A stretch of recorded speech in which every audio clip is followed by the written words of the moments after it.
Assalamualaikum dear students. Hope you all are fine. Welcome in the sixth lecture of distributed database. आज के इस lecture में हम लोग जो है टेबल्स को क्रिएट करना सीखेंगे क्यूरी के थ्रू। प्रीवियस लेक्चर में हमने जब इसको स्टडी किया था तो हमने ये देखा था कि हम जीयूआई के थ्रू टेबल्स को किस तरह से क्रिएट कर सकते हैं, लेकिन हमने क्यूरी के थ्रू टेबल्स को क्रिएट करना नहीं सीखा था। अब इस वक्त अगर आप देखें तो हमने जो लास्ट टाइम डेटाबेस क्रिएट की थी BSCS 179, इसके अंदर क्या है, हमारे पास जस्ट एक ही टेबल मौजूद है स्टूडेंट रिकॉर्ड के नाम से। लेकिन आज मैं चाहता हूँ इसके अंदर एक और टेबल ऐड करूं और उस टेबल को मैं क्यूरी के थ्रू ऐड करना चाहता हूं, जीयूआई के थ्रू ऐड नहीं करना चाहता। तो देन मैं किस तरह से उसको क्रिएट करूंगा। उसके लिए फर्स्ट ऑफ ऑल आपको क्यूरी एडिटर पर जाना होगा। क्यूरी एडिटर के लिए आप यहां से भी ओपन कर सकते हैं, ठीक है। उसके अलावा ये न्यू क्यूरी पे, उसके अलावा अगर आप यहां से नहीं करना चाहते तो कंट्रोल एन इसकी शॉर्टकट की है, आप इसके थ्रू भी जो है क्यूरी एडिटर को ओपन कर सकते हैं। नेक्स्ट टास्क जो हमने परफॉर्म करना, हमने यहाँ पे क्यूरी लिखनी है जिसके थ्रू हमने एक डेटाबेस में एक कॉलम क्रिएट करना, एक टेबल क्रिएट करना है। अच्छा, एक चीज़ पहले इंश्योर कर लीजिएगा कि आपकी जो डेटाबेस है वो सही सिलेक्ट हो। यहाँ पर ये जो डेटाबेस है अगर ये सही सिलेक्ट नहीं होगी तो वो गलत डेटाबेस में टेबल क्रिएट हो जाएगा, तो आपको बाद में प्रॉब्लम का सामना करना पड़ेगा। आप इसको ढूंढते रहेंगे इस टेबल में, इस डेटाबेस में, और आपको वो टेबल फिर नहीं मिल पा रहा हो क्योंकि वो किसी और डेटाबेस में क्रिएट हो चुका होगा। तो अगर फिर आपको दोबारा इस टेबल में क्रिएट करने के लिए पहले तो डेटाबेस यहाँ से कनेक्ट करनी होगी, देन अगेन क्रिएट करेंगे तो इधर क्रिएट होगा, उधर से फिर आपको वो डिलीट करना पड़ेगा। डिलीट किस तरह से करते हैं, वो ड्रॉप की कमांड होती है, इंशाल्लाह हम वो भी डिस्कस करेंगे। लेकिन पहले हम ये देख लेते हैं कि टेबल क्रिएट क्यूरी के थ्रू किस तरह से किया जाता है। तो इसका जनरल सिंटैक्स अगर हम देखें तो वो क्या है, क्रिएट का कीवर्ड है, क्रिएट का कीवर्ड लिखेंगे आप। उसके बाद टेबल का कीवर्ड होगा टेबल, देन टेबल का नेम, जैसे हम करते होते हैं टेबल का नेम, आपने जो भी नेम रखना है टेबल का वो रख लेंगे। उसके बाद क्या होगा, आप इस तरह से ब्रैकेट्स लगाएंगे, ब्रैकेट्स के अंदर कॉलम वन और उसके साथ ही उसकी डेटा टाइप लिख देंगे, ठीक है। ये डेटा टाइप हम साथ लिख देंगे। और अगर प्राइमरी की कंस्ट्रेंट आपने डिफाइन करना, कोई भी कंस्ट्रेंट है तो उसका सिंटैक्स क्या है, यहाँ पर साथ ही आप कंस्ट्रेंट भी लिखते हैं। कंस्ट्रेंट्स क्या होते हैं, प्राइमरी की, फॉरेन की, ये सारे हमारे पास क्या होते हैं, नल का कंस्ट्रेंट होता है, ये सारे हमारे पास कंस्ट्रेंट्स हैं। तो हम वो भी आज ऐड करके देखें किस तरह से कंस्ट्रेंट्स भी हम अपने टेबल के अंदर ऐड कर सकते हैं क्यूरी के थ्रू। देन इसके बाद कॉमा लगाएंगे आप और सेकेंड कॉलम का नेम कॉलम 2, ठीक है। देन उसकी डेटा टाइप, डेटा टाइप आपने जो भी रखनी है, डेटा टाइप हमने पहले स्टडी की थी लास्ट लेक्चर्स में कि इंटीजर डेटा टाइप होती है, एनवार्चर होती है, ठीक है, डेट टाइम होती है, डेट होती है, टाइम होता है, डबल होता है। तो ये सारी डेटा टाइप्स हमने ब्रीफली डिस्कस की थी। तो अब हम उनको मज़ीद डिस्कस इस लेक्चर में नहीं करेंगे, हम उनको प्रैक्टिकली इम्प्लीमेंट करके देखेंगे इस लेक्चर में कि वो किस तरह से काम करती हैं। तो इसके बाद आपने क्या करना है, थर्ड कॉलम 3, देन उसकी डेटा टाइप। अब तो जितने भी आपने कॉलम्स क्रिएट करने होंगे उनको इसी तरह से आप क्रिएट कर सकते हैं अपने टेबल के अंदर। अब हम इसको कर देते हैं कमेंट। तो कमेंट की शॉर्टकट की आप लोगों को पता है, Ctrl+C। और हम क्या करते हैं, क्रिएट की कमांड प्रैक्टिकली इम्प्लीमेंट करके देखते हैं। इससे टेबल क्रिएट करते हैं, क्रिएट टेबल हम कौन सा क्रिएट करने जा रहे हैं, प्रोग्राम का, क्योंकि स्टूडेंट्स हैं तो ऑब्वियस सी बात है वो किसी न किसी प्रोग्राम से बिलोंग करते होंगे, किसी न किसी प्रोग्राम के स्टूडेंट होंगे। जैसे आप लोग हैं, आप CS के स्टूडेंट्स हैं, आप लोगों के साथ आप लोगों के सॉफ्टवेयर इंजीनियरिंग के भी कलीग्स हैं, DPT के भी हैं, HND के भी हैं, तो बहुत सारे आपके डिफरेंट कलीग्स हैं। तो हर स्टूडेंट किसी न किसी प्रोग्राम से बिलोंग करता होगा। तो सब फर्स्ट ऑफ ऑल हमने क्रिएट का कीवर्ड लिखा, देन टेबल का कीवर्ड लिखा, उसके बाद टेबल का नेम जो हमने रखना है। टेबल प्रोग्राम के बाद अब हमने नेक्स्ट जो टास्क परफॉर्म करना है वो हमने कॉलम्स के नेम रखने हैं। तो कॉलम जो फर्स्ट कॉलम, इसमें क्या होगा, प्रोग्राम की आईडी होगी, प्रोग्राम आईडी। अब इसकी डेट टाइप हम क्या रख लेते हैं, इंटीजर रख लेते हैं, और हम चाहते हैं कि ये प्राइमरी की हो, तो मैं प्राइमरी की का कंस्ट्रेंट भी यहाँ पे साथ ही लिख देता हूँ। देन सेकेंड कॉलम क्या है, प्रोग्राम का टाइटल, प्रोग्राम टाइटल एनवार्चर होगा, तो एनवार्चर। अच्छा, तो सेकंड हमने जो है ना एनवार्चर जो है ना, एनवार्चर हमने रखना है, ठीक है। और का साइज हमने 50 रख दिया है, ठीक है। हमने दो ही अगर कॉलम बनाने हो तो हम इस तरह से बनाएंगे। अगर आपने कोई और कॉलम भी ऐड करना है तो देन कोमा लगा के आप फर्दर उस कॉलम का नेम और डेटा टाइप ऐड कर सकते हैं। अच्छा, मैं इस क्वेरी को एग्जीक्यूट करता हूँ। एग्जीक्यूट पे क्लिक करना है या F5 प्रेस कर दें कीबोर्ड पे, एक ही बात है। देखें कमांड सक्सेसफुली कंप्लीटेड हो गई है कि वो टेबल जो है वो क्रिएट हो चुका है। सो अब हम क्या करते हैं, सेलेक्ट की क्वेरी चलाकर देखते हैं कि वो टेबल वहाँ पर क्रिएट भी हुआ है। तो देखें यस, टेबल क्रिएट हो चुका है, हमारे पास टेबल लिस्ट में आने भी लग गया।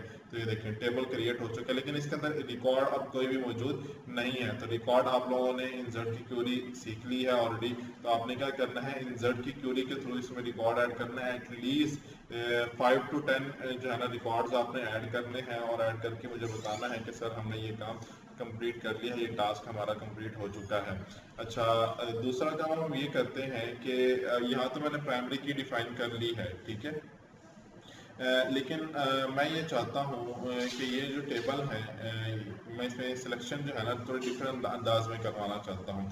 उसके लिए हम क्या करते हैं, पहले तो हमें एक और टेबल क्रिएट करना पड़ेगा स्टूडेंट के एडमिशन का, कि जिसमें उसका एकेडमिक रिकॉर्ड रखते हैं। और हम चाहते हैं कि दो डिफरेंट टेबल से रिकॉर्ड जो है ना वो सर्च करवा के लाएं, लेकिन सिलेक्टेड रिकॉर्ड, ठीक है। तो उसके लिए हम पहले क्या करते हैं, एक और टेबल क्रिएट कर लेते हैं। उसके लिए मैं इस क्वेरी को कॉपी करता हूँ।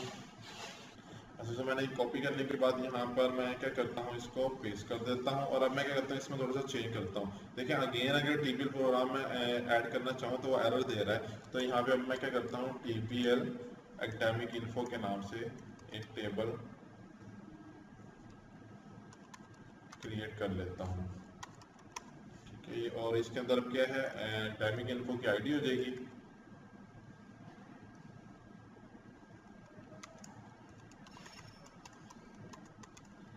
और ये प्राइमरी की ही रखनी है। दूसरा क्या हो जाएगा हमारे पास, आप क्योंकि कुछ फॉरेन कीज होंगी तो हम फॉरेन की कंस्ट्रेंट लगा के देखेंगे अब साथ में, कि फॉरेन की कंस्ट्रेंट अगर आपने लगाना है तो वो किस तरह से आप लगा सकते हैं। सो सेकंड में यहाँ पे क्या करता हूँ, स्टूडेंट आईडी कर देता हूँ, ठीक है। और उसके बाद इसको मैंने फॉरेन की बनाना है। स्टूडेंट आईडी हमने एनवॉर्चा रखी हुई है, तो यहाँ पर भी एनवॉर्चा ही रहने देते हैं। अच्छा, इसको फॉरेन की करना है, फॉरेन की। देन उसके बाद एक और हम जो है ना यहाँ पे कॉलम ऐड कर लेते हैं प्रोग्राम आईडी का, ठीक है। प्रोग्राम आईडी भी यहाँ पे क्योंकि फॉरेन की है, लेकिन इसका डेटा टाइप क्या है, इंटीजर है। तो अच्छा, एक चीज़ का ख्याल रखिएगा आप लोग जब काम कर रहे होंगे खुद से, तो जो आपने प्राइमरी कीज़ की डेटा टाइप रखी भी होगी डिफरेंट टेबल्स में, तो जब उसको फॉरेन की बना रहे होंगे उस वक्त भी डेटा टाइप को काइंडली चेंज मत कीजिए, क्योंकि अगर आप डेटा टाइप चेंज कर देंगे तो वो आपके लिए प्रॉब्लम का बायस बन सकती है। सो ये थोड़ा सा ख्याल रखिएगा कि डेटा टाइप जो है ना वो आपकी ठीक होनी चाहिए, डेटा टाइप गलत नहीं होनी चाहिए। दोनों टेबल्स के अंदर डेटा टाइप जो है वो बिल्कुल करेक्ट होनी चाहिए। अच्छा, मैं इसे सिलेक्ट करता हूँ, एग्जीक्यूट करता हूँ, तो देखिए यहाँ पर वो हमारे लाइन 1 में जो है ना एक एरर दे रही है कि एक ही लाइन एग्जीक्यूट हो रही है।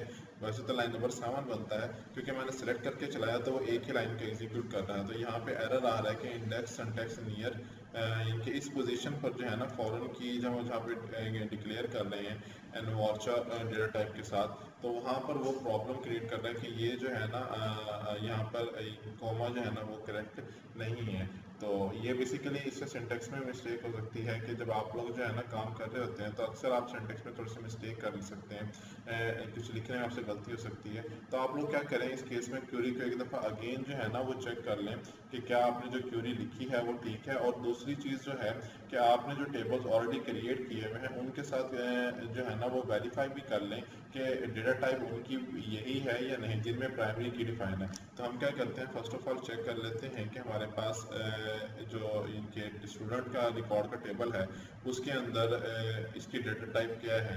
तो वहाँ पे स्टूडेंट आईडी की डेटा टाइप हमारे पास एनवॉर्चर 50 ही है, विच मीन्स कि इसमें कोई भी प्रॉब्लम नहीं है। तो देन हमें थोड़ा सा क्यूरी का मजीद देखना पड़ेगा कि ऐसा प्रॉब्लम क्यों दे रहा है। इसका एक कॉज ये भी होता है कि अक्सर जो है ना, जब एन वाचर को आप एज अ फॉरेन की डिफाइन कर रहे होते हैं तो अक्सर ऐसा हो जाता है कि एक सिंगल क्वेरी के अंदर लाइक जब टेबल को क्रिएट कर रहे होते हैं तब वो आपको फॉरेन की डिफाइन नहीं करने देता।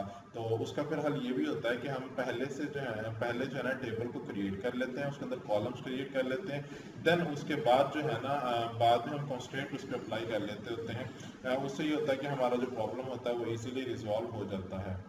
सो यहाँ पर अब हमारे पास क्या है कि सिंटैक्स की मिस्टेक है। सिंटैक्स की मिस्टेक इस तरह से है कि जब आप फॉरेन की डिफाइन कर रहे होते हैं तो फॉरेन की डिफाइन करते हुए हमें उसका रेफरेंस भी देना होता है कि इसकी प्राइमरी की किस टेबल में है और किस नेम के साथ एग्जिस्ट करती है। तो उसके लिए हम क्या करेंगे, रेफरेंस का कीवर्ड लिखेंगे। रेफरेंस का कीवर्ड लिखा हमने,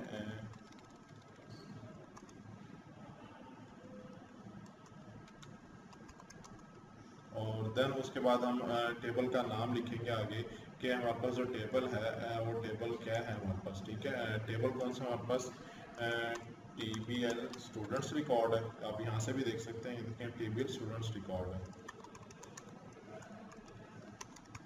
स्टूडेंट्स रिकॉर्ड। और देन इसके बाद हमारे पास क्या है, कॉलम का नेम क्या है हमारे पास, स्टूडेंट आईडी, स्टूडेंट आईडी। तो ये हमारे पास है। तो अब हमारे पास प्रॉब्लम आ रही है, रेफरेंस की स्पेलिंग गलत है।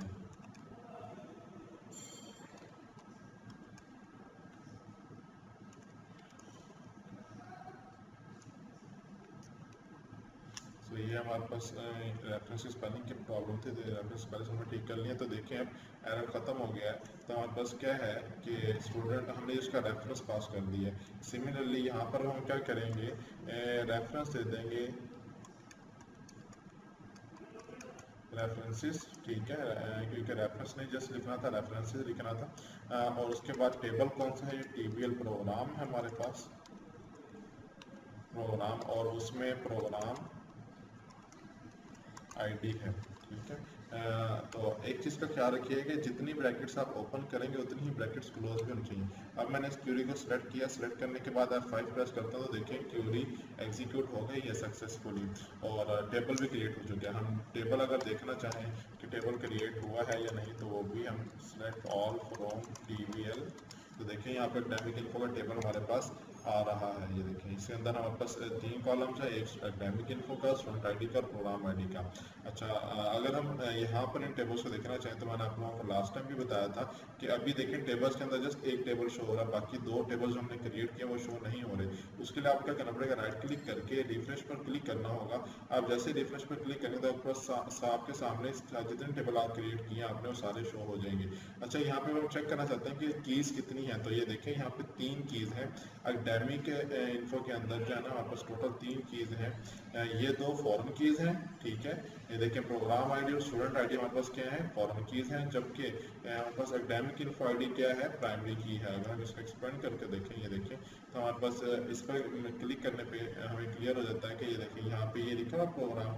ठीक है, तो ये प्रोग्राम आईडी और ये स्टूडेंट आईडी, ये दोनों फॉरेन कीज़ हैं, और ये एक क्या है हमारे पास, प्राइमरी की है।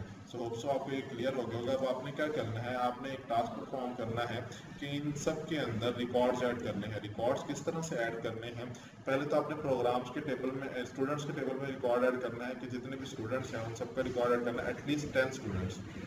और उसके बाद आपने प्रोग्राम्स ऐड करने हैं, एटलीस्ट 5 प्रोग्राम्स जो है ना आपने ऐड करने, like BScs, BS software engineering, ठीक है, उसके बाद DPT, HND, BBA, तो ये सारे आपने क्या करने हैं, प्रोग्राम्स ऐड करने हैं। ऐड करने के बाद नेक्स्ट जो आपने टास्क परफॉर्म करना है, आपने एकेडमिक इन्फो के अंदर एंट्री करनी है। एंट्री किस तरह से आप लोग करेंगे, एंट्री कुछ इस फॉर्म में करनी है। मैं आपको जो है ना यहाँ पर लिख के दे देता हूँ कि फर्स्ट ऑफ ऑल जो होगा एकेडमिक इन्फो की ID सेव हो रही होगी, क्योंकि हमने इंटीजर रखी है तो 1 होगी। देन उसके बाद क्या होगा, हमारे पास स्टूडेंट की आईडी होगी, क्योंकि वो एन वाचर है। सपोज स्टूडेंट की आईडी थी टाइम्स 173। ठीक है, तो 173 उसकी आईडी है, और उसके बाद उसके प्रोग्राम, किस प्रोग्राम में वो स्टूडेंट पढ़ता है। ठीक है, प्रोग्राम की आईडी क्योंकि इंटीजर है तो हमें सिंगल कोड लगाने की जरूरत नहीं है। सपोज वो BScs में है और BScs प्रोग्राम वाले टेबल में फर्स्ट आईडी पर मौजूद है, तो इस तरह से जो है ना वो रिकॉर्ड जो है ना, ये लाइक अगर आप नीचे टेबल को देखें, एकेडमिक इन्फो में आ रहा होगा 1, स्टूडेंट आईडी में आ रहा होगा टाइम्स 173, और प्रोग्राम आईडी में आ रहा होगा 1। तो इस तरह से आपने हर स्टूडेंट के लिए रिकॉर्ड जो है ना वो एटलीस्ट हर क्लास में 2-2 स्टूडेंट्स, हर प्रोग्राम में 2-2 स्टूडेंट्स ऐड करवाने, ऐड करवा कर आप मुझे बताएंगे तो इंशाल्लाह हम नेक्स्ट वीक जो होगा ना कुछ एडवांस सर्चिंग की टेक्निक्स को देखेंगे कि हम सेलेक्ट करवाना चाहते हैं डिफरेंट वे से, तो हम वो किस तरह से करवा सकते हैं। तो तब तक के लिए अपना ख्याल रखिएगा। अल्लाह हाफिज़।